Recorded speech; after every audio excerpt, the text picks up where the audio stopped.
presidente, senhores senadores, senhoras senadoras, mais uma vez nós coincidimos muito com a nossa visão, senadora, o que mostra que os partidos, ou melhor, as siglas, hoje não importa. A senhora pertence a uma sigla, eu pertenço a outra, mas somos praticamente de um mesmo partido, no que se refere às preocupações, às análises e até mesmo podemos ter algumas diferenças nas propostas. O que a senhora fez aqui foi tentar cumprir uma parte do que é preciso hoje e até acenar para outra coisa que é preciso hoje. Eu estava pensando aí, quando a senhora falava, que nós só precisamos de duas coisas no Brasil: acordar e acordar. Acordar no sentido de despertar e acordar no sentido de fazer acordo de para onde queremos levar o Brasil. É isso. Se nós acordamos e despertamos, demos o primeiro passo. Se nós acordamos no sentido de fazer acordos sobre o futuro, nós começamos a caminhar. E o artigo que a senhora leu, da senadora Marta, coincide, de certa maneira, com um artigo que eu li hoje da jornalista Eliane Cantanhede. A diferença talvez esteja nas personalidades. A Eliane é uma crítica analítica da realidade brasileira por décadas. A Marta é uma militante pelo mesmo período ao lado de um partido. Então, quando ela fala essas coisas, tem uma força política, mas do ponto do acordo que a gente busca. Mas o que uma jornalista como Eliane Cantanhede fala tem um valor imenso do ponto de vista do acordar que a gente precisa no despertar. E aí eu estou de acordo com a senhora, uma coisa que a gente precisa acordar no sentido de despertar é que o presidente Lula é um grande responsável por tudo isso. Ele tem criticado o PT, mas ele é mais responsável que o PT. Porque a Dilma não foi escolhida pelo PT, foi escolhida pelo Lula. O Lula que impôs isso ao Partido dos Trabalhadores. O Partido dos Trabalhadores provavelmente ia preferir um militante com mais tempo no partido, com mais tradição, mais orgânico. Foi o presidente Lula que disse: a candidata será Dilma Rousseff. Ele tem que assumir isso dentro do PT e tem que assumir isso no Brasil inteiro para que analisemos a realidade que nós atravessamos hoje e que a senadora Marta Suplicy, no seu artigo, que eu creio que ela vai falar aqui na próxima semana, e eu espero que sim, e que nos avise para fazermos um debate, e que a jornalista Eliane Cantanhede também. O discurso da jornalista, senadora, começa com a seguinte frase: boatos de suicídio no Alvorada, suspeita de bombas no Planalto, um patético habeas corpus preventivo contra a prisão do ex-presidente Luiz Inácio Lula da Silva, Lula falando poucas e boas contra a sucessora, o governo e o PT, a presidente Dilma passando vexame com milho, mandioca e mulher sapiens. Não bastasse isso, a Polícia Federal na cola de Fernando Pimentel, amigão da presidente e governador do principal estado administrado pelo PT. É um quadro muito complicado, muito complicado. Definitivamente o mar não está para peixe e o ambiente político não está nada favorável nem para Lula, nem para Dilma, nem para o partido de ambos. No volume morto, eles se esforçam para tentar sobreviver. É grave isso. Tentar sobreviver, mas é grave para o Brasil, não é só para eles. Lula, debatendo, gritando contra a imprensa, as elites e agora também contra Dilma e o PT, para reanimar a desmilinguida militância petista. Dilma, viajando para bem longe, encontrando-se com Barack Obama e fingindo, até para ela mesma, que tudo está na mais santa paz. O PT, armando-se até os dentes e conspirando contra a sua presidente, o seu ministro da Fazenda e a política econômica do seu próprio governo. É muito ruim isso. É um quadro muito trágico. É nesse ambiente já tão hostil que explodem revelações chocantes de Lava Jato e dados econômicos de amplo alcance e demolidores para qualquer governante e qualquer governo. Ainda mais para uma governante com alarmantes 65% de rejeição e um governo bombardeado pelo seu próprio partido, o PT, e pelo seu principal aliado, o PMDB. A jornalista não disse algo que agrega muito problema a tudo isso. É um governo, no começo do mandato, ainda não terminou o primeiro semestre dos 8 que caracterizam o mandato.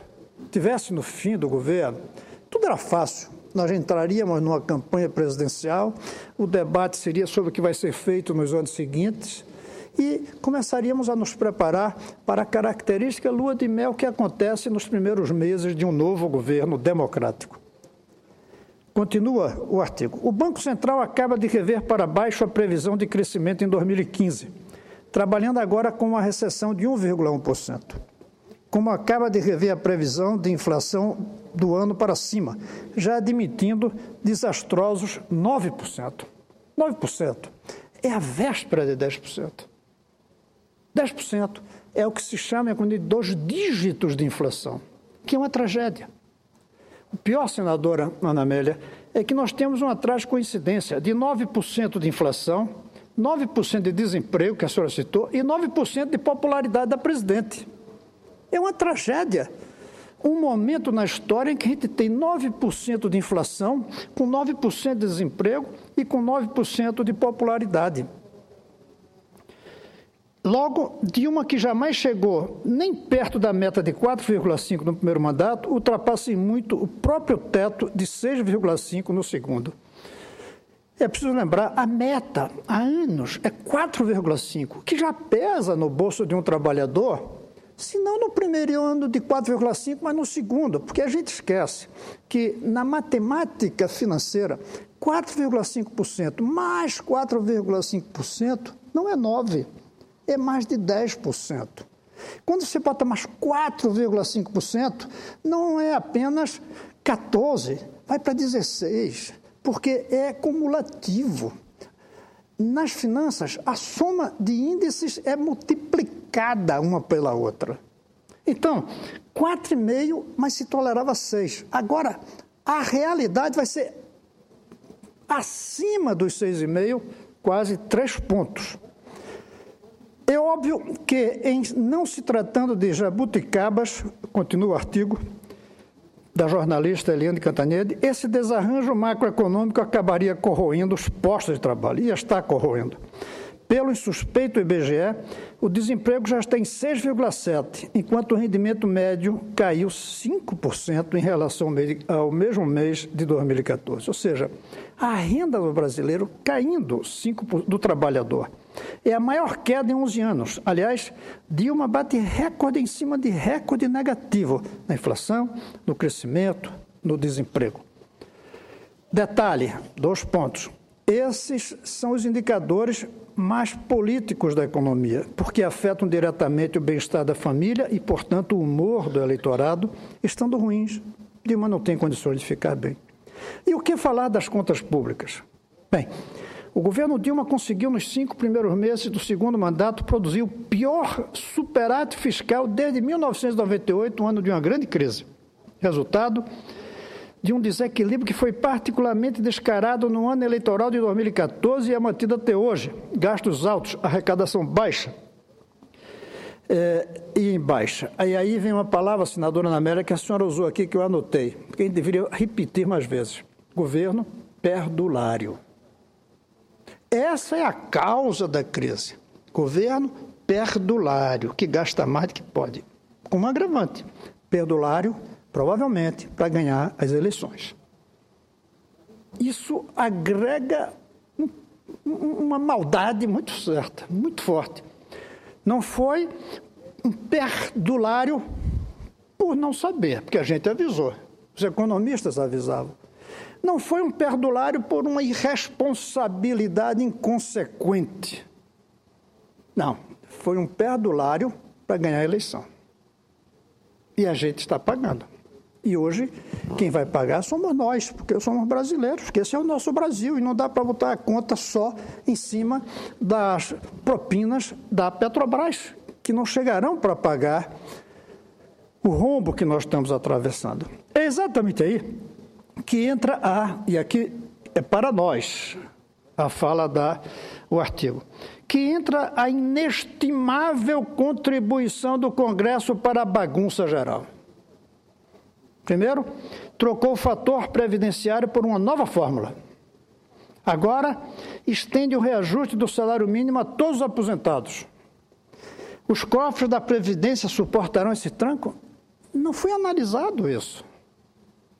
Nem no que se refere ao fator previdenciário, sua extinção, nem no que se refere ao aumento, ao reajuste acima da inflação para todos os aposentados. E não vai demorar, vai ter alguém aqui propondo o reajuste do salário mínimo para nós, senadores, e para os deputados, e para os ministros do Supremo. Ou seja, o mesmo reajuste do piso ao teto, que é o contrário do que a gente quer, que é subir mais quem está embaixo e subir menos quem está em cima. Pois bem, não analisamos nada disso. Dilma vetou o cálculo previdenciário e terá de vetar a ampliação do reajuste no mínimo para aposentados, com inevitável desgaste político, que nesse caso não vai ser ruim só para ela, vai ser ruim para todos, porque ela ainda tem 3 anos e meio de mandato. A chance de Dilma recuperar alguma popularidade, um pouco de respeito no PT e um mínimo de piedade do PMDB é revertendo a tendência da economia. Mas como? Se as pesquisas, os ataques do PT e as investidas do PMDB no Congresso são exatamente os piores inimigos da política econômica do governo. Diante de tudo isso, fica aquela sensação incômoda de que Obama, ao encarar Dilma olho no olho, reunir-se com ela, dar entrevista na Casa Branca ao seu lado e assinar uma penca de acordos e protocolos bilaterais, estará pensando, será que essa Dilma manda alguma coisa? Será que chega ao fim do mandato? Ou será que todos esses salamaleques aqui são uma baita perda de tempo só para brasileiro ver? Esse é um artigo que eu acho que vale tanto a pena ser lido para ajudar no acordar do despertar, que eu li aqui, senadora. Mas ele não ajuda no acordar de fazer acordo. Essa é uma tarefa nossa.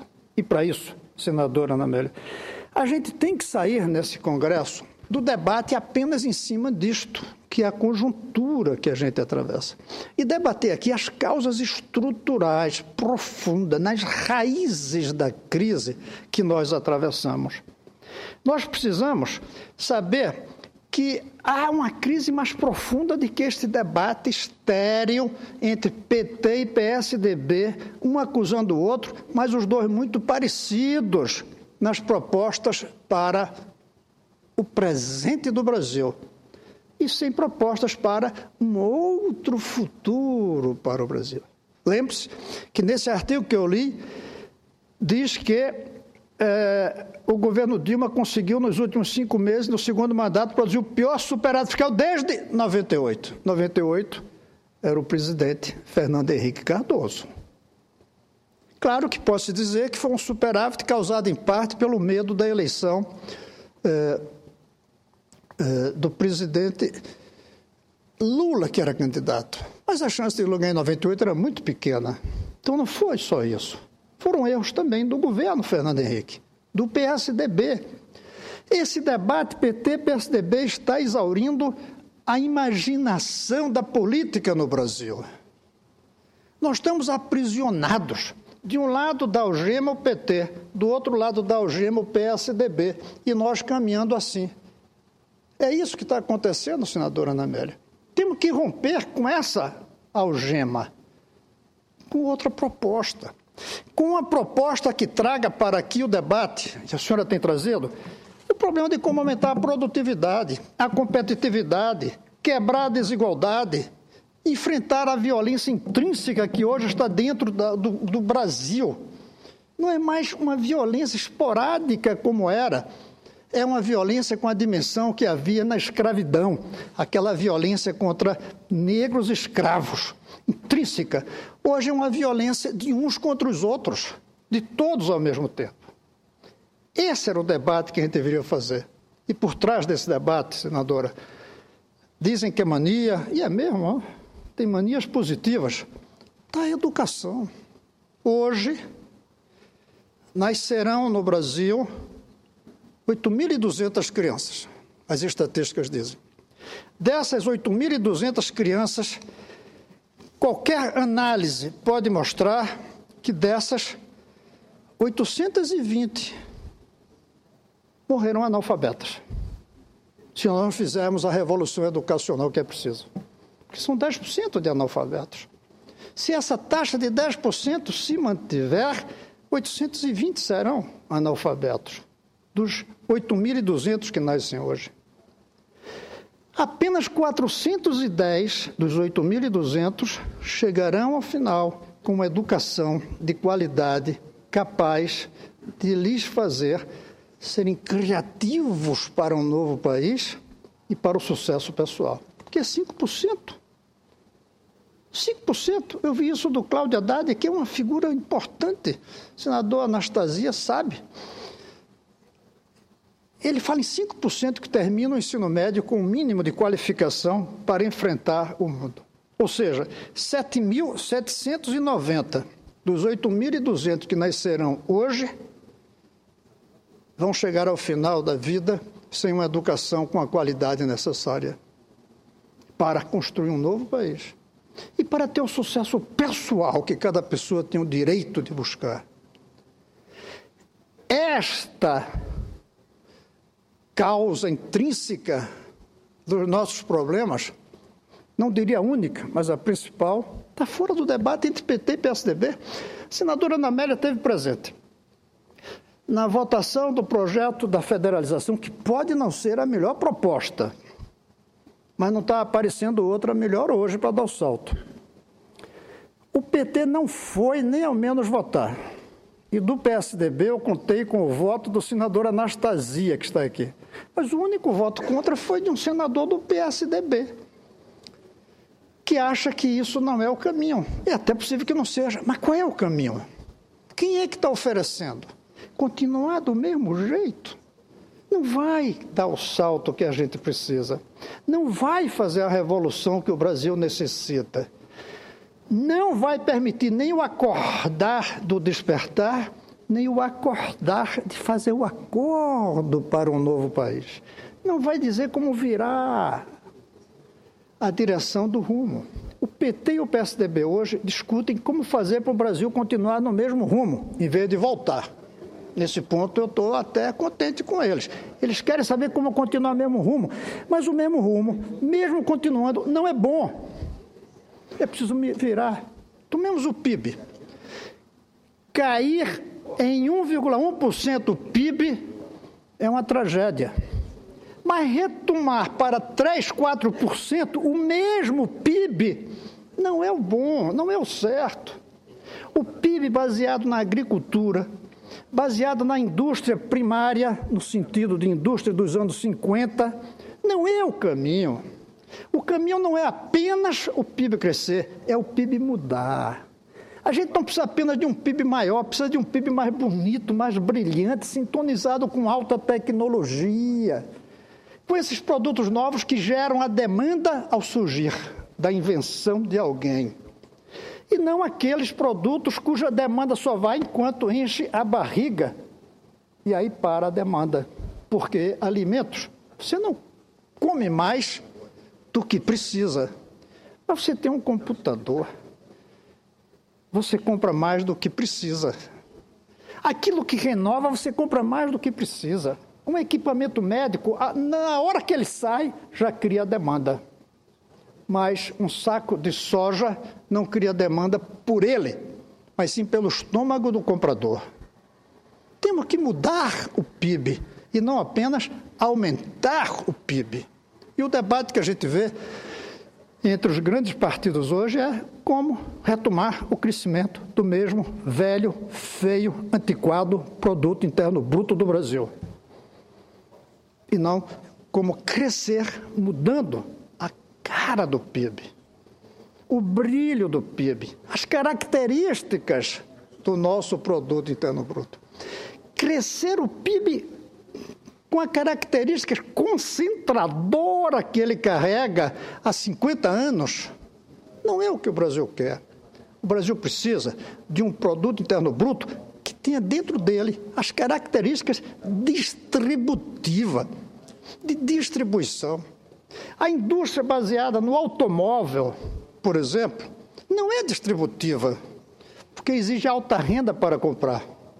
porque exige espaço nas ruas para andar, porque exige investimentos altos em infraestrutura de viadutos, estradas, para poder não ter os engarrafamentos. E um tijolo numa estrada é um tijolo menos no saneamento, na água, no hospital, na escola. Nós precisamos mudar o debate. Nós precisamos de um debate que traga, senador Telmário, esperança. E não apenas esse debate que está se vendo aqui, preso ao presente. Esperança não rima com presente. Esperança rima com futuro. E o debate que nós temos feito é um debate de acusações mútuas conjunturais do presente. É preciso quebrar essas duas partes da algema do debate, que é uma algema chamada PT, uma algema chamada PSDB, e fazer uma liberdade. O problema é que eu não vejo nenhum outro partido oferecendo isso. E nós somos de um partido, senador Telmário, mas não estamos oferecendo alternativa. Não estamos. Ou seja, não é culpa dos dois grandes, é nossa, de não estarmos trazendo uma alternativa que inspire e traga para o povo brasileiro a esperança de que é possível não apenas sair dessa crise, que eu li aqui o artigo trágico, a senadora Ana Amélia leu outro trágico, da Marta Suplicy, não apenas sair desse momento trágico, mas avançar num amanhã promissor. É isso, senadora. Acordar e acordar. Acordar no sentido de despertar e acordar no sentido de fazer um grande acordo por um Brasil que realize os sonhos desses 8.200 meninas e meninas que nascerão hoje, ou já nasceram desde meia-noite, e cujo futuro, nem na Previdência, nem na educação, nem na saúde, nem na segurança, nem na qualidade de vida das cidades, parece ser mais promissor do que o da nossa geração, com todos os defeitos do presente que atravessamos. Vamos voltar a sonhar. Para isso, é preciso debater diferentemente. É o que eu mais desejo, senador Cristóvão, e quando Vossa Excelência estava discorrendo com muita elegância, com muita objetividade e com muita correção a análise dos temas que são inescapáveis hoje por nós todos, eu estava lembrando também, em política, um dos sentimentos, eu diria, de menor valor é a ingratidão. A ingratidão e a falta de solidariedade política, que é o que a gente percebe nas atitudes e nas críticas do ex-presidente à sua sucessora. A ingratidão e a falta de solidariedade. Ele devia, ao invés de fazer críticas agudas e ácidas, devia estar solidário a ela e ajudando a superar a crise. Acho que seria mais construtivo. Inclusive a própria biografia do presidente Lula, que foi fundador do Partido dos Trabalhadores, o mesmo partido que ele também faz severas críticas. Que ele é o maior líder do partido. Também é recorrente a crítica que o governo, e especialmente o presidente Lula, faz à imprensa. Tudo é culpa da imprensa. A imprensa está tendo costa larga nesse processo, mas não é culpa da imprensa o aumento da energia, o aumento dos combustíveis, o aumento da inflação, o aumento do desemprego, o aumento da insegurança, o aumento dos problemas da crise na saúde. E também não é culpa da imprensa a Operação Lava Jato, senador. A imprensa apenas reproduz tão somente os fatos que acontecem. Às vezes, claro, com um grau de crítica diante dos fatos. Então, eu quero apenas também lembrar esse comportamento e essa situação, a falta disso. E como o senhor também desejo sinceramente, e com a ajuda de Deus, que este país entre nos trilhos e que nós tenhamos realmente a esperança de dias melhores. Parabéns, senador Cristóvão Buarque. Senadora, a senhora trouxe aqui um conceito que exige uma nova palavra. Precisa de uma palavra para definir ingratidão mútua. Porque ingratidão é de um para o outro. Agora a gente tem de um para o outro e de outro para um. Eu acho que a gente podia chamar de bingratidão. Bom, o senhor é que dá colaboração para esse neologismo, senador Cristóvão, como sempre, criativo. Mas o senador Zé Medeiros pediu a palavra. Senhora presidente, senador Cristóvão, novamente queria lhe parabenizar por esse debate, porque é a essência do caminho que a gente tem que seguir. O país precisa de um rumo, tanto político, quanto um rumo econômico. Enfim, o país precisa descobrir para onde nós queremos ir, e é em quase todas as áreas. Eu me lembro que numa palestra lá no meu estado, em Mato Grosso, Vossa Excelência alertava, todo mundo muito contente com a economia pujante que ali tem, maior produtor de grão, maior rebanho, e Vossa Excelência alertava que Olinda já passou por esse ciclo, que o café lá em São Paulo também passou por esse momento de efusão, e que hoje, e assim como o cacau, e que hoje é Mato Grosso, ali com os grãos. E ontem Vossa Excelência citava isso aqui, eu fiquei pensando durante a noite. Agora mesmo, Vossa Excelência alertava para a questão da África. E o Brasil, com essa política que está fazendo em alguns países, uma das coisas que ele está fazendo na África é levando a tecnologia desenvolvida aqui pela Embrapa e colocando na África. Isso mesmo. Eu alertei esses dias de uma coisa que o Ronald Reagan tinha dito. Entre países não existe amizade, existem interesses comerciais, porque no fim de tudo, o objetivo de cada país é defender o seu próprio povo. E Vossa Excelência ontem dizia, a África está no meio do caminho entre a China e o Brasil. E a China é o principal consumidor dessas commodities nossas. Pois bem, então nós estamos acelerando o nosso fim desse modelo. Se estamos acelerando esse nosso fim, cai justamente onde Vossa Excelência diz. Precisamos de um rumo, precisamos de uma outra vertente, de uma outra matriz de desenvolvimento. Então, eu me lembro quando, ainda remetendo ao seu discurso lá em Mato Grosso, Vossa Excelência dizia que, da produção de conhecimentos e o quanto precisa de tecnologia para produzir uma tonelada de soja. Sempre vai ser preciso, em algum lugar do mundo vai ser preciso fazer alimento, que seja na África, que seja onde for. Ou seja, se começarmos a produzir conhecimento nessa área, teremos vida longa. E aí eu sempre me lembro do que aconteceu nos Estados Unidos. Eu, desde pequeno, até os jogos de computadores, remetia a Detroit, porque Detroit é cantado em verso e prosa como a grande cidade do automóvel. Pois bem,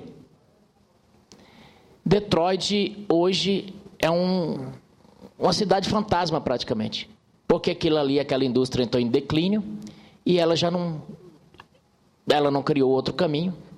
Paralelo a isso, outra região norte-americana, chamada Vale do Silício, passou a produzir conhecimento. Hoje, cada um de nós aqui nesse plenário tem um telefone com inúmeros componentes produzidos ali no Vale do Silício. E isso no mundo inteiro. Quer dizer, vida longa a eles que produziram o conhecimento. Então, a sua preocupação, ela não é só uma reflexão, ela é real e preocupante. Porque, nesse momento, nós temos um momento de insegurança política, nós temos um momento de insegurança econômica e parece-me que nos comportamos, isso no geral, do governo a todo mundo, como a banda do Titanic, tocando enquanto o barco afunda. É extremamente preocupante a situação pelo que passamos. Eu tive notícia agora do setor sucroalcooleiro que para mais de 70 usinas de álcool já fechou no país. Parece-me que a previsão é que feche mais de 1.000 agências de automóveis em São Paulo. E parece-me que também, esse número eu ouvi, que o desemprego já vai para mais de 1 milhão de pessoas desempregadas. Ou seja, nós estamos caminhando a passos largos e não é no rumo do crescimento. E precisamos retomar ele em algum momento. De que forma? Esse é o grande debate, e concordo com Vossa Excelência, e quero me juntar a isso. Porque precisamos, esse país é capaz, nós somos muito capazes. Há poucos dias eu vi aquele avião, eu sempre remeto a esse exemplo, senador Cristóvão Buarque. Vossa Excelência é presidente da Comissão de Ciência e Tecnologia. A aeronáutica fez um avião, o projeto de um avião, do nada, da prancheta. Fez um projeto do KC-390, se eu não me engano o nome do avião. E passou para a Embraer. E construímos um avião com características brasileiras e ele é top na sua categoria no cenário internacional. Fizemos do nada, do zero. E um avião gigantesco. Então nós temos condições, temos competência, basta termos foco.